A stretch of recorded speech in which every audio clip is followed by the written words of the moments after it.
AKTU 2023 counselling admission और जो भी आपके काउंसलिंग के पॉइंट हैं कि आपकी काउंसलिंग होगी कब, क्या आपके डॉक्यूमेंट लगने वाले हैं। यदि आप यूजी और पीजी के लिए अपनी काउंसलिंग करना चाहते हैं तो आपको कॉलेजेस को कैसे सेलेक्ट करना है, साथ में AKTU की क्या खास बात है कि आपको AKTU में एडमिशन लेना चाहिए, इन सारे पॉइंट्स पर अपन लोग चर्चा करने वाले हैं। आपके काउंसलिंग के हर पॉइंट को मैं यहाँ पर डिस्कस करूँगा कि आपकी काउंसलिंग होगी कैसे, क्या प्रोसेस रहने वाला है आपके AKTU की 2023 में काउंसलिंग के लिए। इन सारे विषयों पर चर्चा करेंगे स्टूडेंट। यदि आप चैनल पर नए हैं, पहली बार विजिट कर रहे हैं तो चैनल को सब्सक्राइब करके जरूर जुड़ें। साथ में आप लोग डिस्क्रिप्शन में दिए गए टेलीग्राम ग्रुप के लिंक पर आप लोग क्लिक करके ग्रुप को ज्वाइन करें, जिससे आपको सारे नोटिसेस जो भी होंगे, जो आपके AKTU से रिलेटेड जो भी नोटिस होंगे वो आपको सबसे पहले मिलते रहेंगे वहां पर। तो चलिए स्टार्ट करते हैं। सबसे पहले बात आती है कि आपके AKTU की काउंसलिंग होगी कब, इसके बारे में चर्चा करेंगे और उसके साथ ही आपको मैं बताऊंगा कि AKTU में क्या खास बात है जिसकी वजह से AKTU खास हो जाता है आपके CUT का। यदि आप एग्जाम दे रहे हैं, भले ही आप यूजी का एग्जाम दे रहे हो या फिर आप CUT पीजी का एग्जाम दे रहे हो, किसी आप पीजी कोर्स में एडमिशन लेना चाहते हो, MBA वगैरह में एडमिशन लेना चाहते हैं, जो कि CUT का आपका AKTU के लिए जो है एक पॉपुलर कोर्स है आपका MBA। बहुत सारे कैंडिडेट होते हैं जो कि यूपी स्टेट के बाहर के भी कैंडिडेट AKTU में एडमिशन लेते हैं MBA कोर्स के लिए। उस सारी चीज़ों पर हम चर्चा करते हैं। सबसे पहले बात आती है आपके डेट की। डेट स्टूडेंट आपकी जो काउंसलिंग होगी AKTU की, उसके लिए जो डेट है आपकी, वो है आपकी जून के लास्ट में। जून के लास्ट वीक से आपकी ये काउंसलिंग स्टार्ट होने की जो है बात आ रही है सामने। क्योंकि क्या है कि आपका पहले CUT का एग्जाम होगा जो कि 21 से 31 मई के बीच में होने की संभावना है। पूरी संभावना है कि आपका इसी दौरान आपका CUT का एग्जाम होगा यूजी कोर्सेज के लिए। ये एग्जाम आपका आगे भी बढ़ सकता है, नंबर ऑफ कैंडिडेट ज़्यादा होंगे, एग्जाम ऑनलाइन मोड में ही कंडक्ट होगा, तो बहुत सारी समस्याएं आती हैं, कैंडिडेट को नहीं मिल पाता है, सेंटर वगैरह में कोई दिक्कत होती है, तो उसके लिए क्या होगा कि आपकी डेट बढ़ेगी और उसके बाद आपकी काउंसलिंग जो है आपके CUT के लिए स्टार्ट होगी, आपके AKTU के लिए और सभी यूनिवर्सिटीज़ के लिए। तो ये आपकी काउंसलिंग जो है वो स्टार्ट होगी आपकी, कम से कम मान के चलिए कि आपके जून के लास्ट वीक में, क्योंकि उसके बाद आपका रिजल्ट आने में आपको टाइम लगता है, 10 से 15 दिन आपका रिजल्ट हो जाता है। जून के लास्ट वीक में आपकी जो AKTU की काउंसलिंग है वो इस वजह से जाएगी क्योंकि यहाँ पर आपका जो CUT का एग्जाम है वो कंडक्ट होने में आप ये मानकर चलेंगे कि आपका जून का फर्स्ट वीक भी उसमें चला जाएगा। उसके बाद 10 से 15 दिन में आपका रिजल्ट आएगा। रिजल्ट आने के बाद आपके जो रिस्पॉन्स होंगे, जो आप लोगों ने मान लीजिए चैलेंज किया है किसी क्वेश्चन के लिए NTA को कि मैंने क्वेश्चन सही किया था, आपने उसको गलत किया है, तो ये सारी चीज़ें होती हैं। ये सारे प्रोसेस कंप्लीट होने में जून का लास्ट वीक हो जाएगा। फिर आपकी काउंसलिंग की अच्छा बात आती है कि अब ये आपकी काउंसलिंग जो होगी वो होगी कैसे।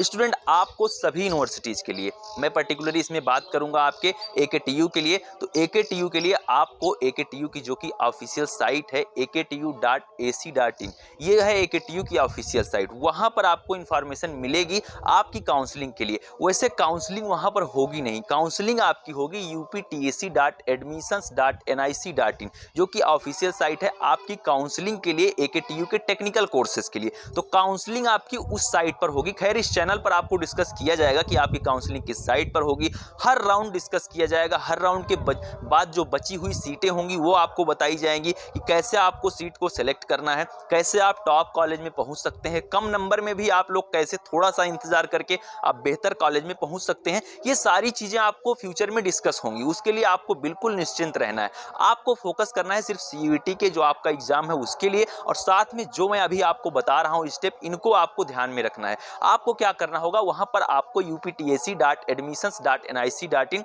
अभी के लिए मैं आपको बता रहा हूं, मान लीजिए वही साइट है, तो उस साइट पर क्या होगा, आपको रजिस्ट्रेशन करना होगा।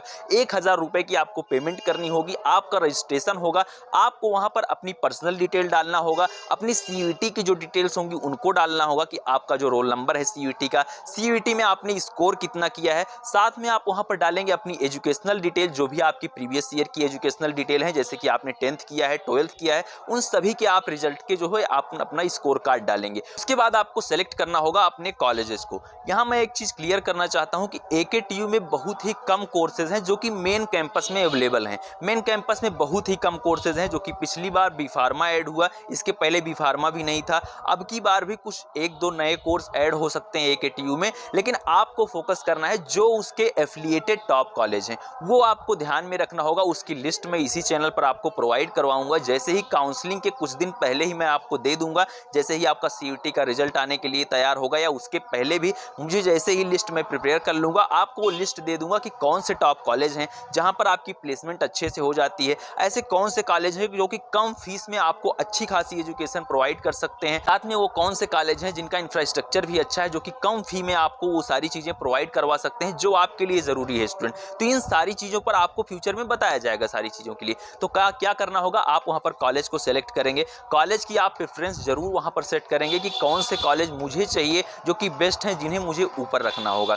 उसके बाद वहां पर आप पेमेंट करने के बाद जब लॉक करते हैं तो डिफरेंट स्टेप होते हैं, लेकिन कैंडिडेट उससे पहले आपको कुछ डॉक्यूमेंट भी तैयार करने होंगे जिनको मैं आपको बताना चाहता हूं कि आपके पास वहां पर इनकम सर्टिफिकेट, डोमिसाइल सर्टिफिकेट और साथ ही आपके पास होना चाहिए कास्ट सर्टिफिकेट आपके रिजर्वेशन के लिए। यदि आप जनरल कैंडिडेट हैं, आप लोग EWS की कैटेगरी में आते हैं, तो आप लोग EWS सर्टिफिकेट अपना रेडी रखेंगे, क्योंकि क्या होता है कि आपका जो EWS होता है, जो आपका कास्ट सर्टिफिकेट होता है, तभी आपको इसका लाभ मिलेगा जब आप इसको फिजिकली अपने कॉलेज में लेके पहुंचेंगे। जो कॉलेज आपको अलॉट होगा वहां पर ये सर्टिफिकेट लेके आपको ओरिजिनल कॉपी आपको वहां पर जाना होगा, तभी आपको रिजर्वेशन का फायदा मिलेगा। तो ये चीज क्लियर हो गई। साथ में इनकम सर्टिफिकेट, बहुत सारे कैंडिडेट यही सवाल करते हैं कि इनकम सर्टिफिकेट जरूरी नहीं है, लेकिन मैं आपको बताना चाहता हूं AKTU, स्पेशली AKTU यूनिवर्सिटी में ये आपका जरूरी हो जाता है। इसलिए जरूरी हो जाता है क्योंकि यहां पर FW सीट होती है, फी रिलैक्सेशन होता है। तो वहां पर यदि आपकी इनकम सर्टिफिकेट नहीं है, आप मान लीजिए किसी ऐसे बैकग्राउंड से बिलोंग करते हैं जहां पर आपको पैसे की थोड़ी बहुत प्रॉब्लम है, तो आप वहां पर इनकम सर्टिफिकेट देके अपनी फी रिलैक्सेशन करवा सकते हैं। AKTU काउंसलिंग में FW सीट होती है, उसके बारे में प्रॉपर एक वीडियो आएगी, आपको काउंसलिंग में बताया भी जाएगा, उसके लिए अभी नहीं परेशान होना है। लेकिन इनकम सर्टिफिकेट अब आप बनवा लें, 1 अप्रैल 2023 के बाद का ही इनकम सर्टिफिकेट आपका वैलिड होगा। सारे जितने भी सर्टिफिकेट हैं आपके पास 1 अप्रैल 2023 के ही होने चाहिए, जो इस तरीके से सर्टिफिकेट हैं। साथ में आपको गैप सर्टिफिकेट अभी आप नहीं बनवाएंगे, गैप सर्टिफिकेट आप मई में बनवाएंगे, मई महीने में। यदि आप इस वीडियो को मई में देख रहे हैं तो आप लोग उस सर्टिफिकेट को भी अपना तैयार रखेंगे, क्योंकि वो भी आपका इंपॉर्टेंट सर्टिफिकेट है। गैप सर्टिफिकेट यदि आप कोई और चीज़ कर रहे थे, आप मान लीजिए किसी ग्रेजुएशन में, अदर किसी ग्रेजुएशन में, आप नॉर्मल किसी ग्रेजुएशन में एडमिशन ले लिए थे या फिर आपने तैयारी कर रहे थे, तो उस दौरान यदि आप चाहते हैं तो वहाँ पर आपको गैप सर्टिफिकेट जरूर देना होगा, क्योंकि गैप सर्टिफिकेट के बिना आपका एडमिशन वैलिड नहीं होगा कि आप 12th के बाद थे कहाँ, एक दो। गैप सर्टिफिकेट आपको देना ही होगा, क्योंकि यहाँ पर आपको गैप का रीजन दिखाना होता है कि आप कर क्या रहे थे। यदि आप कुछ भी नहीं कर रहे थे तो आप लोग वहाँ पर सिंपल दिखा देंगे कि मैं इस दौरान किसी प्रतियोगी परीक्षा की तैयारी कर रहा था, तो ये सारी चीज़ें आप वहाँ पर मेंशन कर सकते हैं। साथ में आपको काउंसलिंग के लिए एक चीज़ ये हमेशा क्लियर होना चाहिए, पहले से ही आपके लिए क्लियर होना चाहिए। मैं आपको AKTU की एक खास बात बताना चाहता हूँ कि AKTU में 800 से ज़्यादा कॉलेज हैं जो कि आपको टेक्निकल कोर्सेज में एडमिशन देते हैं। तो वहाँ पर आपकी ये चीज़ क्लियर होना चाहिए कि आपको कौन से कॉलेज में एडमिशन चाहिए, क्योंकि आपके जो भी आप जिस भी ज़िले से आप बिलोंग करते हैं उस ज़िले में AKTU एफिलिएटेड कॉलेज जरूर हैं। ऐसा यूपी का कोई भी ऐसा स्टेट नहीं है जहाँ पर AKTU एफिलिएटेड कॉलेज ना हो। इसको आपको ध्यान में रखते हुए आप लोग अगर यदि नज़दीक कॉलेज अपना चाहते हैं तो आप लोग अपने ज़िले का बेस्ट कॉलेज जरूर पहले आप लोग सोच कर रखें। सारी चीज़ें के लिए आप टारगेट अपना सेट करके रखें। साथ में CUT में भी आपको अच्छा परफॉर्म करना होगा, क्योंकि AKTU में अब की बार बहुत ज़्यादा कंपटीशन बढ़ने वाला है AKTU की काउंसलिंग के लिए, क्योंकि बी फार्मा तो यहाँ का बहुत ही ज़्यादा पॉपुलर कोर्स है जिसमें अब की बार एडमिशन के लिए बहुत ज़्यादा होड़ मचने वाली है। तो कट ऑफ भी अब की बार अच्छी खासी जाएगी। आप लोग बिल्कुल एकदम तैयार रहें अपनी इस काउंसलिंग के लिए। यदि आपका CUT UG या फिर PG के लिए कोई भी आपका डाउट है, UG कोर्सेज के लिए आप किस यूनिवर्सिटी में एडमिशन लेना चाहते हैं, कौन से कोर्स में, कौन से कॉलेज में आप एडमिशन लेना चाहते हैं, आप लोग कमेंट में ज़रूर बताएं। आपकी निश्चित तौर पर हेल्प की जाएगी। यदि आपको कोई समस्या है तो डिस्क्रिप्शन में दिए गए इंस्टाग्राम अकाउंट पर आप मेरे पास मैसेज कर सकते हैं। मिलते हैं नेक्स्ट वीडियो में। Thank you, bye bye, love you all, नमस्कार।